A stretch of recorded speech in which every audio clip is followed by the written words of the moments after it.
C'est comme au cinéma. Bonjour, bonjour à tous pour ce nouveau webinaire de l'association Voile où j'ai le plaisir d'accueillir deux partenaires qui vont se présenter tout de suite et c'est ce qui sera beaucoup plus simple. Donc, honneur aux dames avec Paola. Bonjour à toutes et tous, je suis Paola Bolognini et je suis la déléguée générale d'Europe Mobility. Et puis maintenant, honneur au monsieur alors. Bonjour à toutes et à tous, je suis Sylvain Charperel, chargé de développement sur le secteur de l'enseignement et de la formation professionnelle à l'agence Erasmus+ France Éducation Formation. Bien, merci à vous deux d'être là aujourd'hui avec nous. L'objectif de ce webinaire, comme vous l'aurez compris, c'est donc de parler de mobilité, notamment de mobilité européenne, puisqu'on est convaincu au sein de l'association que c'est un enjeu de développer la mobilité pour les apprentis. Et c'est pour ça qu'on est déjà partenaire de Europe Mobility et d'Erasmus+. Et l'objectif de ce webinaire, eh bien, c'est de présenter les deux agences, les deux structures, pour qu'ils vous disent tout ce qu'ils font et aussi de pouvoir répondre à vos questions que vous pourriez avoir par rapport à la mobilité. Parce qu'on est, on est sur les 535 000 ou 525 000 jeunes qui sont rentrés en apprentissage, notamment cette année. Il y a une idée, c'est qu'un maximum puisse vivre ou avoir la chance de pouvoir partir dans un pays, parce ça permet de développer leur autonomie, d'apprendre un nouveau métier. Et puis, c'est la richesse des échanges interculturels. Donc voilà. Donc, je vous propose qu'on commence tout de suite avec toi, Sylvain, qui nous présente aussi ce qui se présente aujourd'hui. Ce sont les Erasmus Day. Nous sommes au deuxième jour et donc quelques mots sur ces Erasmus Day. Voilà. Mais écoute, tout d'abord, merci à WAL pour l'invitation à parler de la mobilité. Merci à toi, Olivier, à parler de la mobilité Erasmus+, à l'occasion des Erasmus Days 2021. Donc, ce sont 3 jours de célébration annuelle du programme Erasmus+, de la coopération internationale et la citoyenneté européenne. Donc, hier, aujourd'hui et demain. À l'heure où je vous parle, pour cette 5e édition des Erasmus Days, ce sont un peu plus de 5600 événements qui sont organisés dans plus de 67 pays dans le monde. En France, il y a plus d'une centaine de CFA, hier, aujourd'hui et demain, qui organisent un événement de valorisation de leur projet Erasmus+. Juste une petite question, où trouve-t-on tous ces événements en fait? La liste de ces événements? Alors, il y a une plateforme, la plateforme erasmusdays.eu, où on retrouve tous les événements qui sont organisés en France. Donc, il y a une map où on retrouve tous les événements qui sont organisés en France et en Europe et dans le monde. Parfait. Donc, tu peux peut-être nous expliquer en quelques mots, c'est quoi le programme Erasmus+? Oui, alors Erasmus+, c'est un programme européen sur l'éducation, la formation, la jeunesse et le sport, qui a pour objectif de permettre à tous les citoyens d'acquérir des compétences et des savoirs utiles à l'exercice d'un métier, contribuer au multilinguisme et au développement de la citoyenneté européenne. Donc, ce programme finance en particulier des mobilités d'études et de stages pour tout type de public, lycéens, collégiens, étudiants, apprentis, personnel, etc. Donc, c'est le volet le plus connu, la mobilité Erasmus+. Et c'est un programme aussi qui finance des projets de coopération entre établissements d'éducation et de formation en Europe et dans le monde. D'accord. Et alors, quand on est apprenti, est-ce que les apprentis peuvent partir en mobilité en fait? C'est toujours la grande question. On sait que Erasmus+ fait des actions depuis très longtemps vers les étudiants, vers un type de public. Tout le monde, moi je l'ai vu, j'ai vu l'auberge espagnole. Et est-ce que les apprentis aujourd'hui peuvent en bénéficier? Quelques mots par rapport au dispositif fait aux apprentis. Alors, bien sûr, les apprentis peuvent partir et contrairement à ce qu'on a l'habitude d'entendre, ce n'est pas nouveau puisque les apprentis peuvent partir se former en Europe depuis 1995. Le programme Erasmus+ est né en 1987. À l'époque, c'était réservé aux étudiants de l'enseignement supérieur. Et puis, progressivement, il s'est tourné vers tous les publics. Donc, on a publié il y a quelques semaines une étude sur l'alternance dans Erasmus+, où nous estimons que 6 000 à 6 900 le nombre d'alternants en mobilité sur l'année académique 2018-2019, soit un chiffre en augmentation de 30% par rapport à la dernière étude que nous avions fait sur l'année 2016-2017. Donc, chaque année, il y a de plus en plus d'apprentis qui partent en mobilité se former avec Erasmus+, et notamment dans l'enseignement supérieur. Cette dynamique est tirée notamment par la mobilité des apprentis de l'enseignement supérieur, bien que sur ces 6900, 80% de ces apprentis suivent une formation de niveau 3 ou 4, donc CAP Bac Pro pour le dire simplement, et 20% suivent des formations post-bac. Et la durée moyenne, en fait, je me pose moi-même les questions. La durée moyenne de ces séjours, c'est quoi? C'est une semaine, 2 semaines, 6 mois? Ouais, pour les apprentis de l'EFP, c'est 2 à 3 semaines, 19 jours exactement pour les apprentis de l'EFP. Alors la durée moyenne, c'est sur la mobilité des apprentis infrabac, Erasmus finance des mobilités de 2 semaines à 1 an. Et sur l'enseignement supérieur, c'est à partir de 2 mois, donc des mobilités de 2 mois à 1 an. D'accord. Et autre question, je sais que l'agence Erasmus+ a conduit des études sur les bénéfices de la mobilité pour les apprentis. Tu peux nous en dire quelques mots de ces bénéfices? Oui, alors effectivement, on a mené de nombreuses études sur la plus-value de ces mobilités, bien sûr pour les apprentis et puis pour tous les publics financés.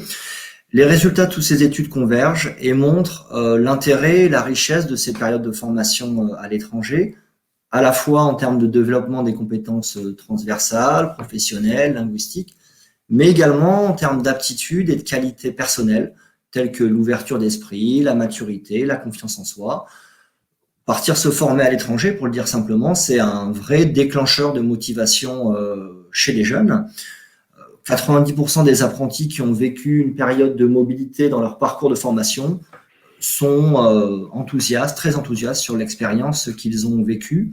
Et si on compare, on a mené aussi des études contrefactuelles, c'est-à-dire on compare la trajectoire professionnelle de ceux qui sont partis et de ceux qui ne sont pas partis, qui n'ont pas eu la chance, l'opportunité de partir. On se rend compte que les apprentis qui sont partis en mobilité ont une meilleure insertion professionnelle, ont une propension supérieure à poursuivre des études supérieures par la suite. Donc voilà, vraiment des bénéfices qui sont palpables et mesurés, au-delà des discours où globalement tous les jeunes qui partent sont ravis et ont envie de rebouger après. Une question qui me vient à l'esprit, c'est vers quel pays en priorité les jeunes partent en Europe? C'est plutôt des pays comme l'Allemagne, puisqu'on sait que c'est le premier pays en lien avec la France. Voilà, est-ce qu'il y a des pays qui sont le plus visités ou où il y a le plus d'échanges à ce jour? On a le trio de tête, effectivement, Espagne, Allemagne, Italie. Avant Brexit, on avait bien sûr le Royaume-Uni. Et depuis le Brexit, alors bon, le Brexit, ça fait un petit moment que ça dure, on a eu un report de ces mobilités vers l'Irlande et vers Malte notamment. Donc c'est aussi des destinations très prisées pour les apprentis Erasmus+. D'accord. Alors aujourd'hui, quel conseil donnerais-tu à un CFA qui voudrait se lancer dans l'organisation de la mobilité de ses apprentis, puisque aujourd'hui, autour de ce webinaire, je pense qu'il y a beaucoup d'acteurs et de CFA, certains qui sont déjà engagés, mais peut-être certains qui se posent la question. Comme tu l'as dit, c'est de vrais bénéfices pour leurs apprentis, puis c'est peut-être aussi un vrai bénéfice pour les entreprises avec qui ils travaillent en termes d'image, de notoriété. Donc, quels seraient pour toi les conseils que tu pourrais donner à un CFA aujourd'hui pour développer la mobilité de ses apprentis? Alors, en propos liminaire, je dirais d'abord que la mobilité, c'est plus une option. Hein. Depuis la loi du 5 mars 2014, la mobilité est une mission à part entière des CFA. Et avec la loi du 5 septembre 2018, dorénavant, chaque organisme de formation par apprentissage doit avoir des personnes dédiées à la mobilité nationale et internationale. Alors, à mon sens, il y a peut-être 4 conditions de réussite qui me paraissent importantes. La première, c'est d'avoir des personnes dédiées à l'ingénierie de mise en œuvre de la mobilité dans les CFA. C'est en ce sens que l'agence, avec les principaux réseaux de l'apprentissage en France, CMA France, CCI France, Compagnons du Devoir, ANFA, 3CA BTP, les réseaux de l'enseignement professionnel agricole, public, privé, etc.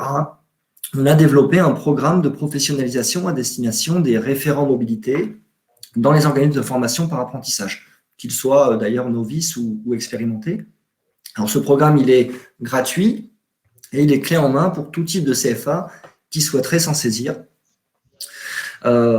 Ces projets dans un CFA ne doivent pas être portés par une seule personne, mais par une équipe qui a des compétences complémentaires, une équipe qui associe personnel de direction, équipe pédagogique et personnel administratif.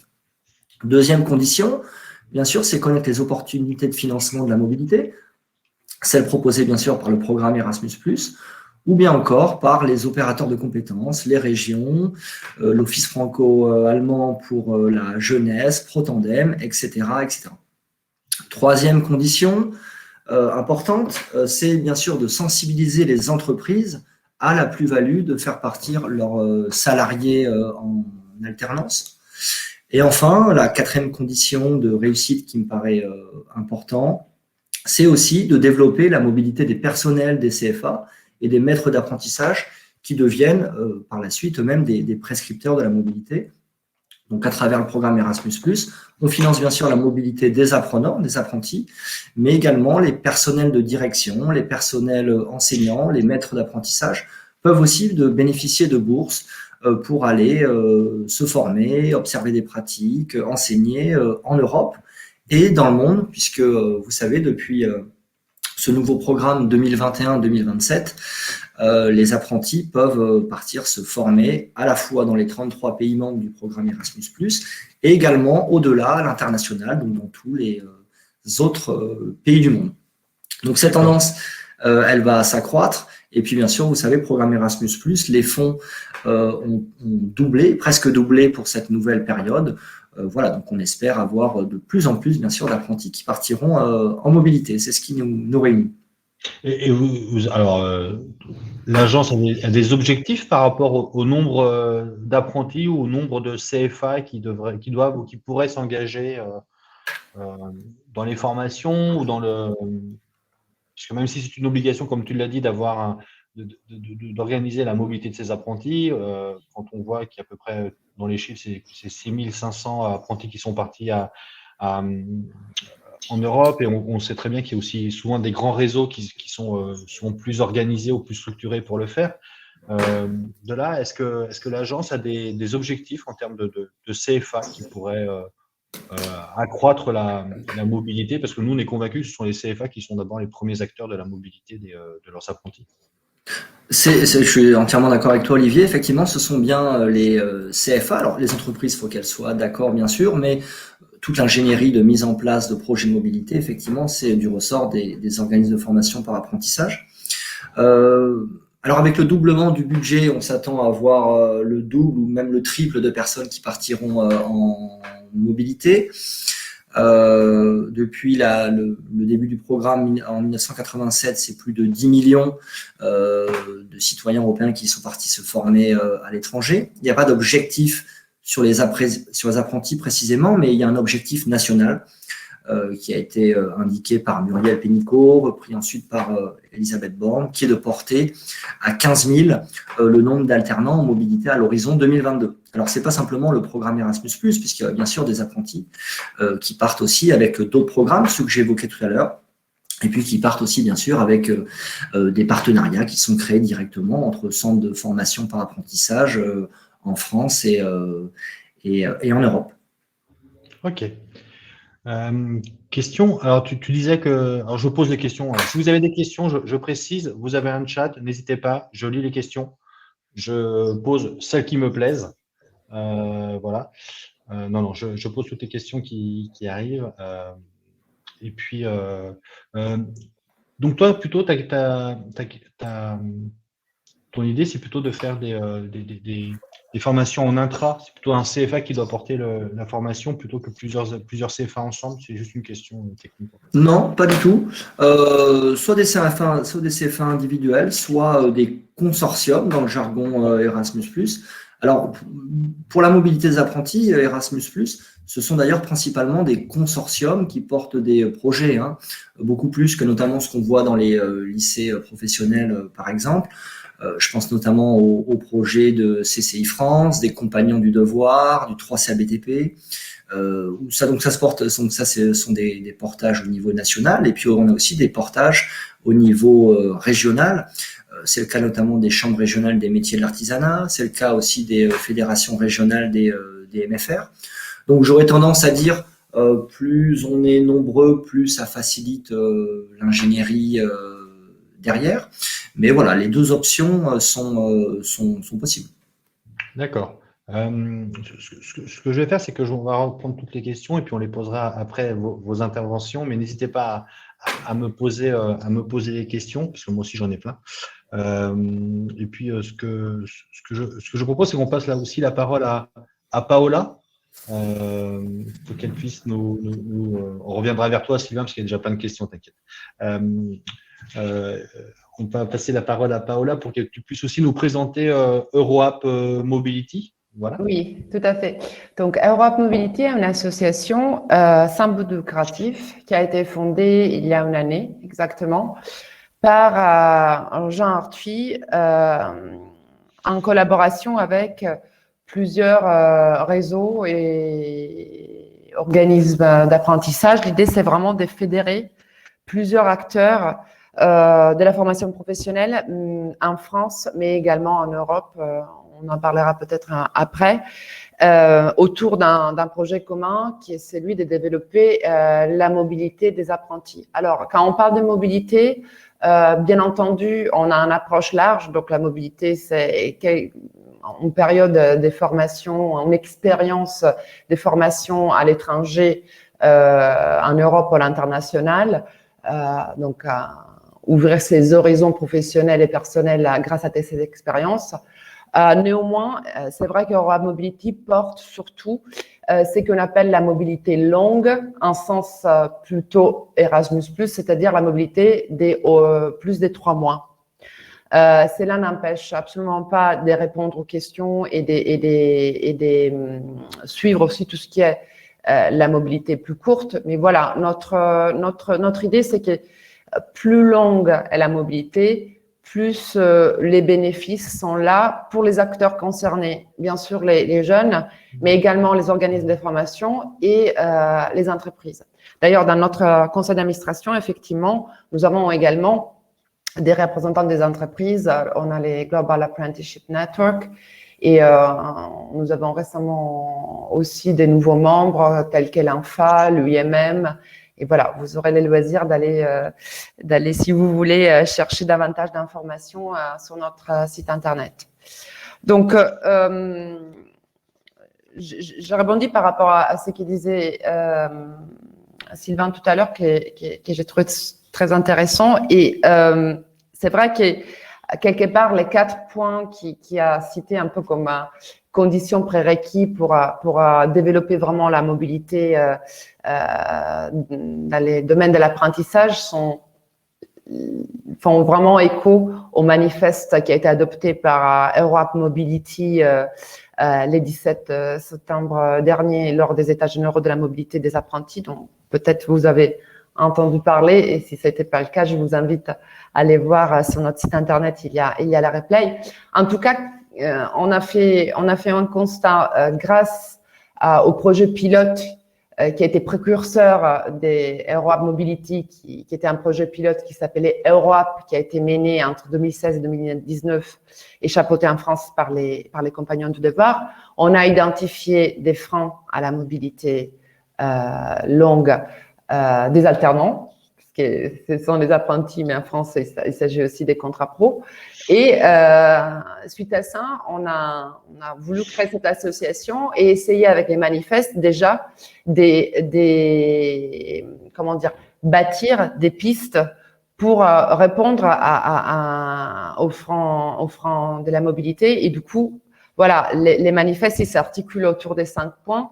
Les premières, effectivement, c'est celui qui évoquait Sylvain, c'est-à-dire l'importance d'avoir du personnel dédié. L'important, c'est que ces personnels dédiés puissent être effectivement accompagnés par des dispositifs de professionnalisation tels que celui qu'évoquait l'agence, mais également qu'ils puissent avoir vraiment le temps de faire ce travail. Parce que notre approche, c'est une approche, comme je disais tout à l'heure, un peu globale. Et pour être référent mobilité dans un organisme de formation, il faut être polyvalent et il faut avoir du temps pour bâtir son projet d'internationalisation. C'est pas quelque chose qu'on fait du jour au lendemain. Donc, nous, on pousse vraiment et on propose d'ailleurs de créer des fonds d'amorçage ad hoc pour financer les réformes mobilité. Ça, c'est le premier point. Un deuxième point aussi concerne l'articulation entre centres de formation et un niveau plutôt régional où on peut imaginer des figures, des coordonnateurs de la mobilité au niveau régional qui puissent, ces figures-là, fournir plus de l'ingénierie, peut-être des projets, parce que voilà, on l'évoquait tout à l'heure, il y a Erasmus+, bien sûr, c'est les programmes les plus importants, mais il y a d'autres programmes qui peuvent être mobilisés et pour construire tout cela, il faut avoir du temps et il faut avoir aussi un peu d'ingénierie financière, hein, même un peu beaucoup d'ingénierie financière dans la poche. Il y a l'idée aussi pour nous qui en fait, on ne peut pas parler des mobilités européennes longue sans l'inscrire de manière systématique dans les parcours de formation des jeunes alternants. On sait effectivement, force est de constater que la mobilité longue, en France du moins, à l'heure actuelle, elle est surtout développée en post-apprentissage. On pense que c'est une expérience extraordinaire, d'ailleurs financée aussi entre autres par la programmation Erasmus+, mais nous, on pense que c'est une expérience importante et qui apporte énormément aux jeunes et sans doute c'est qu'il va acquérir pendant cette période, il l'amènera après ensuite dans l'entreprise où il ira après, au retour, ça c'est sûr. Mais pour nous, ce qui l'importe, c'est d'intégrer ces parcours de formation en Europe dans les parcours de formation français. Un peu comme on parle souvent de la comparaison entre l'Erasmus des étudiants et l'Erasmus des apprentis, des alternants. Voilà, à ce niveau-là, je pense que la comparaison est opportune, c'est-à-dire que dans un parcours universitaire, l'Erasmus, il est prévu avec un système des reconnaissances des crédits, etc. Et nous, on souhaiterait vraiment, on pousse et on essaie d'accompagner les acteurs à ce niveau-là, afin de pouvoir intégrer cette période de mobilité à l'étranger. Donc, on est au troisième point. Les quatrième points du manifeste, je disais tout à l'heure, il y en a 5 du coup, et celui des implications qui concerne l'implication des entreprises. J'ai rejoint complètement Sylvain qui a dit on peut envoyer en mobilité des maîtres d'apprentissage aussi. Et ça, effectivement, c'est une possibilité qu'il y a dans la programmation Erasmus+, mais encore aussi dans d'autres dispositifs. Et organiser des mobilités pour le personnel et pour les maîtres d'apprentissage, pour les entreprises, en clair, ça peut être vraiment quelque chose d'important pour déclencher une dynamique au sein de l'établissement et pourquoi pas au sein de l'entreprise concernée. Et les derniers points qui en portent, et c'est un point par contre où effectivement là il y aura plutôt une action européenne, c'est lui éventuellement de créer un statut unifié de l'apprenti, attention, apprenti en mobilité. On n'est pas en train de penser à la création d'un statut de l'apprenti tout court, parce qu'on est conscient que voilà, là dans la programmation Erasmus+, il y a 33 pays, donc 33 pays et 33 législations de la formation du travail différentes, mais au moins essayer de créer une sorte de dispositif, un statut mobile qui s'applique justement à la période de mobilité européenne. Mais voilà, ça, ce sont les 5 points. Bien sûr, on ne peut pas les aborder tous en même temps. Ça sera pas efficace et peut-être même pas trop logique, mais en tout cas, c'est ça notre feuille de route pour les années à venir. Et à l'heure actuelle, effectivement, notre point, les premiers points, c'est du référent mobilité. C'est un point qui est à l'étude et qui est en train d'être appréhendé par Europe Mobility. Ok. Parce que il y a plein de questions qui ont été notées par Benjamin, donc il va me donner son magnifique ordinateur pour que je puisse les lire. Mais vous parlez beaucoup du référent mobilité. Donc, si je comprends bien, il y a déjà des sessions de formation ou d'accompagnement qui sont mis en place. Question toute bête, où peut-on trouver les dates, la liste? Comment fait-on pour s'y inscrire si un CFA veut s'engager dans ce projet? Est-ce que je les trouve, même si on renverra toutes les informations après, ne vous inquiétez pas, est-ce qu'on les trouve sur le site d'Erasmus ou sur le site de Roap Mobility? Alors pour l'instant, on a un déploiement mutualisé de ce programme de professionnalisation des référents mobilité avec les structures qui l'ont élaboré, qui ont financé notamment les capsules numériques de formation. Donc là, je fais référence aux 3 CABTP, à la NFA, aux compagnons du devoir et à… Il me manque un. Donc je vais vous indiquer… Pardon ? Les MFR peut-être, non? Les MFR, tout à fait. Donc, on est sur un déploiement mutualisé interréseau, mais sinon, ce programme est déjà disponible. Donc, il suffit de nous faire un mail. On a une adresse générique de contact. Je vais l'indiquer dans le chat. Et après, il faut souscrire à une charte d'utilisation, donc de respect de certains principes qu'on a énoncés dans cette charte. Et après, tout organisme de formation par apprentissage qui souhaitent développer la mobilité sortante, qui souhaitent développer la mobilité entrante, que ce soit un organisme de formation par apprentissage qui dispense des formations infra-bac ou post-bac, tous ces organismes peuvent s'en saisir. Et je vais mettre l'adresse de contact dans le chat. Ouais, et puis de toute façon, on en renverra toutes les informations ultérieurement, et puis on vous renverra vers vos contacts et vers vos sites. Je pense qu'il y a une question pour Sylvain, c'est comment les apprentis peuvent bénéficier des fonds Erasmus et quelle est la démarche en fait? Je sais pas trop. Alors, c'est une question assez large. J'imagine que ça concerne bien sûr plutôt la mobilité, pour la mobilité des apprentis. Donc, je remercie d'ailleurs mon collègue Gabriel Moreau qui a donné des précisions dans le chat. Il y a 2 modalités pour accéder au financement. Première modalité, disons la modalité la plus classique, c'est d'obtenir une accréditation Erasmus+. Donc, c'est un modèle qui est peu ou prou calqué sur ce qui existait déjà sur l'enseignement supérieur à travers la charte Erasmus+ d'enseignement supérieur. Donc, c'est une candidature où on demande à un établissement de décrire sa stratégie de développement à l'international, de planifier ses activités sur plusieurs années. Une fois obtenue, cette accréditation, elle est valable sur toute la durée du nouveau programme, donc 2021-2027. Et après, il est possible de faire des demandes de financement annuelles ou tous les 2 ans ou tous les 3 ans, comme le souhaite la structure, pour demander des financements, faire partir ses apprentis, donc à la fois en Europe et à l'international. Première modalité. Deuxième modalité, toujours sur le FP, c'est de déposer un projet de mobilité de courte durée.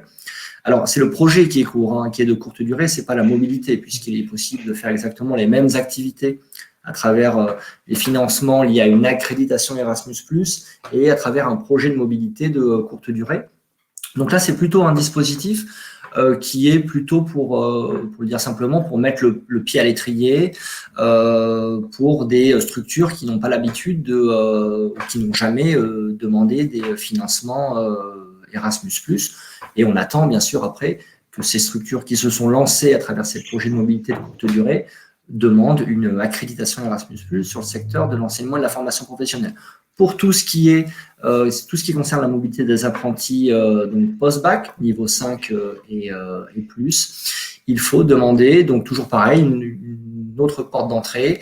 C'est pas l'accréditation, mais c'est la charte Erasmus+ de l'enseignement supérieur. Et puis, sur le même principe, il est possible ensuite de faire des demandes de financement chaque année, tous les 2 ans, etc. Avec la garantie, c'est ça le système intéressant, d'avoir des financements. Alors, la garantie, ça ne veut pas dire d'avoir tous les financements qu'on demande, puisque bien sûr, ça dépend de différents paramètres, de l'enveloppe disponible, de la demande financière, etc. Mais une fois qu'on a obtenu son accréditation sur le FP ou sa charte pour les alternants d'enseignement supérieur, on a la garantie d'avoir au moins des financements. Ok. Et donc, je vois une question dans le chat. Bien sûr, les bourses Erasmus sont cumulables avec les fonds des opérateurs de compétences. Ouais. De toute façon, enfin, pour être très clair, comme il y a beaucoup de questions, peut-être qu'à un moment, on va trier les questions, mais on répondra à toutes les questions, c'est-à-dire qu'on fera un question-réponse et qu'on enverra à tous les participants du webinaire, ce qui permettra aussi d'avoir des réponses des fois plus précises et d'avoir des liens sur des sites ou des pages que vous avez vous aussi développés au sein d'Erasmus et d'Europe. Il y a souvent une question qui revient, c'est sur le côté administratif et le statut juridique pour les mobilités longues, parce que se pose souvent la question du contrat de travail, la suspension de celui-ci. Donc voilà, très simplement, où en est-on et que peut-on faire parce que des fois, ça peut être le frein à cette mobilité longue. Oui, alors les contrats de travail n'est pas suspendu pour la mobilité longue, mais il est mis en veille. C'est-à-dire qu'il y a certaines clauses qui effectivement sont mises en veille. Pour la mobilité longue, c'est-à-dire pour la mobilité longue en sens français, donc pas celle à partir des 3 mois, mais à partir d'un mois en fait. Pour les mobilités des moins de 4 semaines, on peut partir sur la mise à disposition du jeune. Donc, en gros, l'employeur français reste responsable du jeune à mobilité. Pour la mise en veille, par contre, effectivement, l'entreprise française, elle sera plus responsable du jeune pendant la période de mobilité et c'est bien à l'organisme qui va accueillir les jeunes d'exécuter les contrats de travail si contrat de travail il y a dans les pays d'accueil. Autrement, le jeune, il partira avec un statut, avec un autre statut qui est celui appliqué au pays d'accueil. Parce qu'on sait pertinemment, on disait tout à l'heure, tu parlais tout à l'heure d'Allemagne, Olivier, effectivement, il y a des pays où l'alternance existe telle qu'en France, donc avec un partage de responsabilités entre centre de formation et entreprise avec un contrat de travail des types particuliers comme celui d'apprentissage. Mais il y a d'autres pays où cette configuration n'existe pas. Pourtant, les jeunes vont avoir des expériences professionnelles tout court à 360 degrés, mais sans avoir les statuts d'apprentis dans les pays d'accueil. Donc, ça dépend vraiment des cas de figure. D'accord.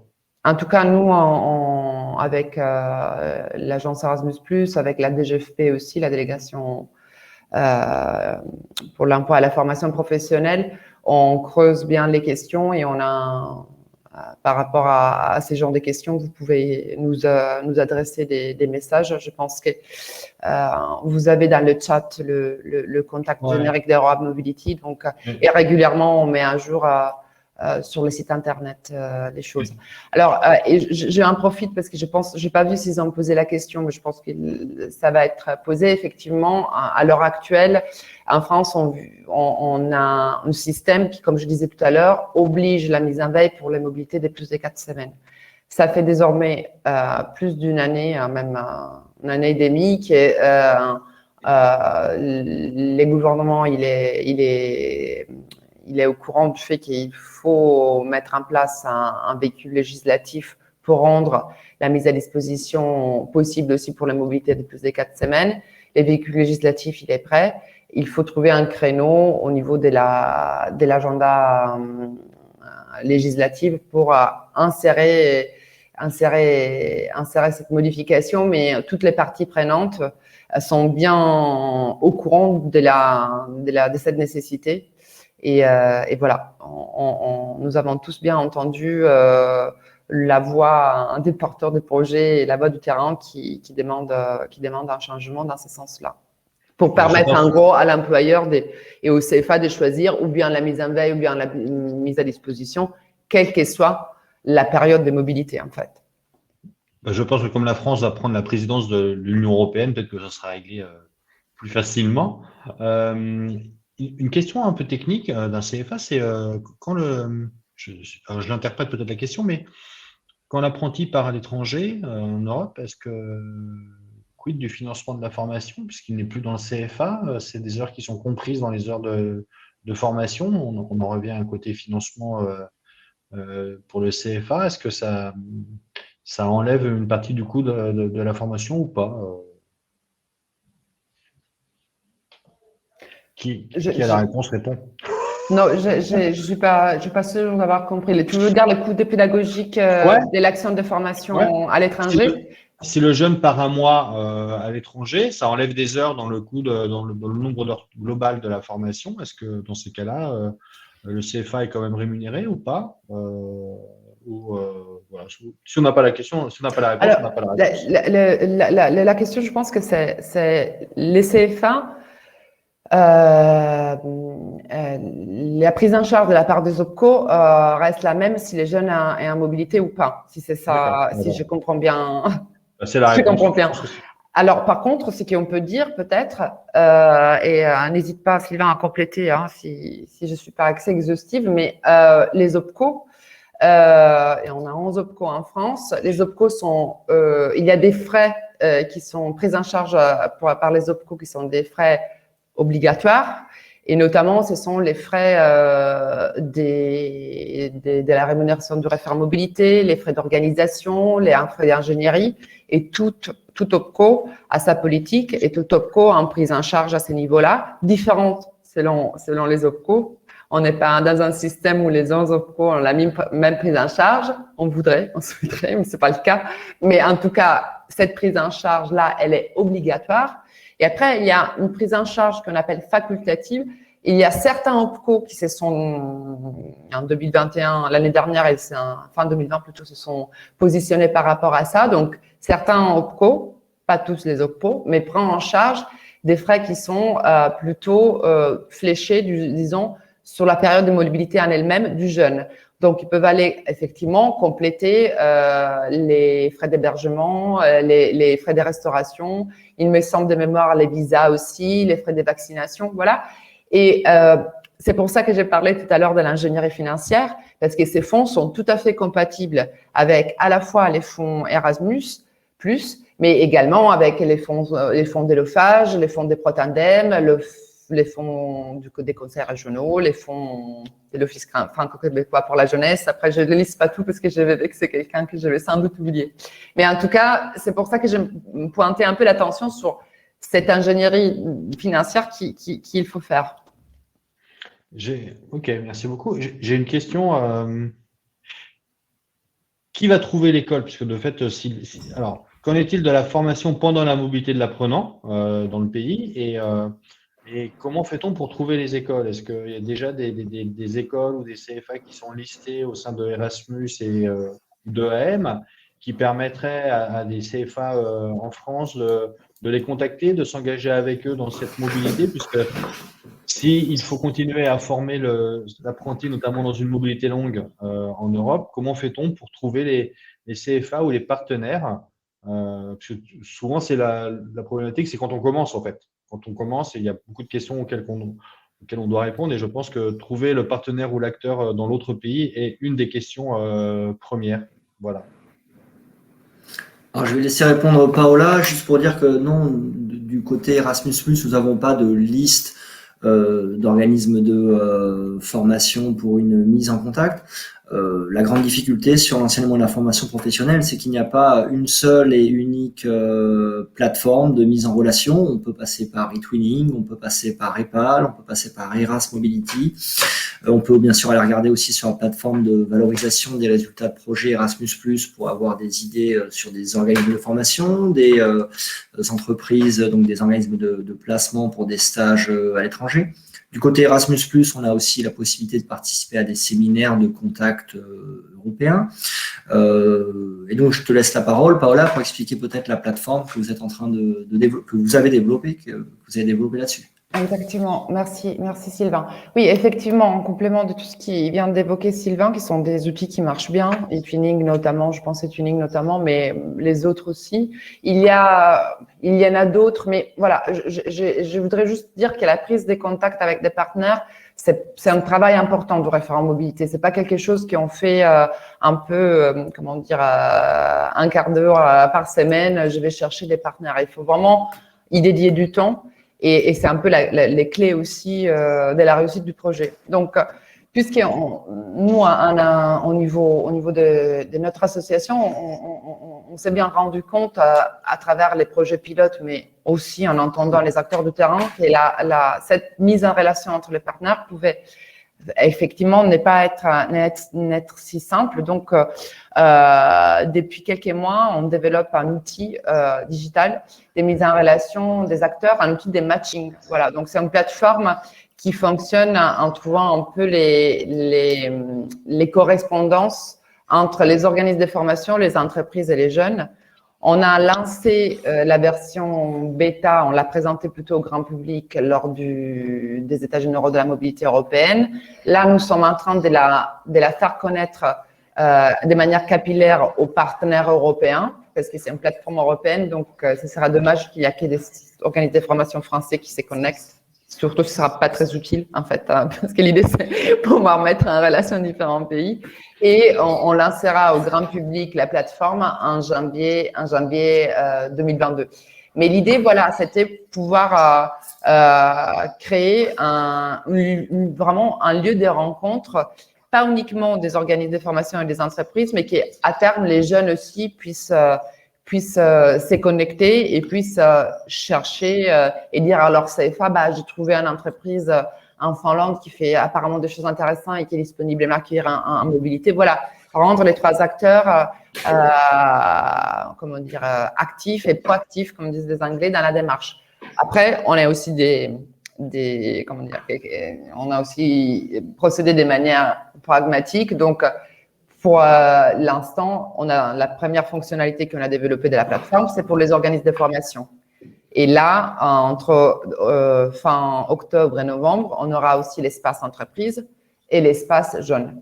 Pour arriver, comme je vous disais tout à l'heure, en janvier, à lancer au grand public la plateforme. Mais l'idée, c'est vraiment pas être dans une approche des moteurs de recherche où j'ai une barre de recherche et je tape, je sais pas, building, parce que c'est en anglais, ou health and beauty, mais plutôt créer son profil, créer son avatar, OF, entreprise et jeunes, et que la plateforme puisse faire remonter les compatibilités. Voilà, c'est une plateforme des rencontres des acteurs de la formation professionnelle en Europe et on espère après à l'international. Voilà, donc c'est vrai qu'on en attend beaucoup aussi. C'est une question qu'on a souvent, cette difficulté de trouver des partenaires.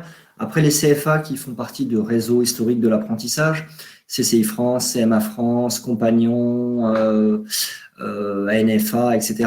Eh ben, ces CFA-là, ils peuvent s'appuyer bien sûr sur leur représentation régionale ou nationale pour leur faciliter la mise en relation avec des organismes de formation à l'étranger. Elles ont des listes, elles ont l'expérience de la mobilité. Donc c'est vrai que cette question, elle se pose beaucoup, notamment pour les nouveaux acteurs de l'apprentissage. Mais c'est vrai que la démarche qu'a initiée Europe Mobility avec ce que vient d'indiquer Paola, comment va fonctionner cette plateforme, elle répond à un besoin vraiment bien identifié. Donc voilà, on espère tous beaucoup, on attend tous beaucoup. De toute façon, on en parlera, on en fera la promotion, puisque de fait, nous, on est aussi partenaire de EuroApp, et puis dans les membres de WALT, il y a aussi il n'y a pas que des acteurs importants, on a aussi des nouveaux CFA ou des CFA historiques, mais qui ont un petit nombre d'apprentis, c'est pas péjoratif, et qui se posent aussi la question de pouvoir faire bénéficier à leurs apprentis. Donc nous aussi, on attend, on sera partenaire et partie prenante avec Paola pour promouvoir cette plateforme auprès des CFA.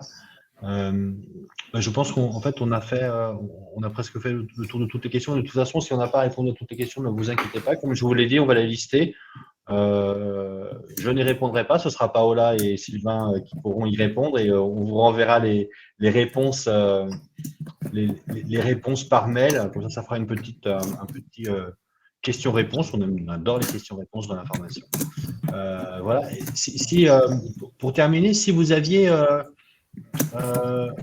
un ou deux conseils à donner aujourd'hui à un CFA qui veut s'engager, ce serait quoi votre conseil en fait, ou votre premier point sur lequel il faudrait réfléchir pour le CFA pour rentrer dans une démarche de mobilité?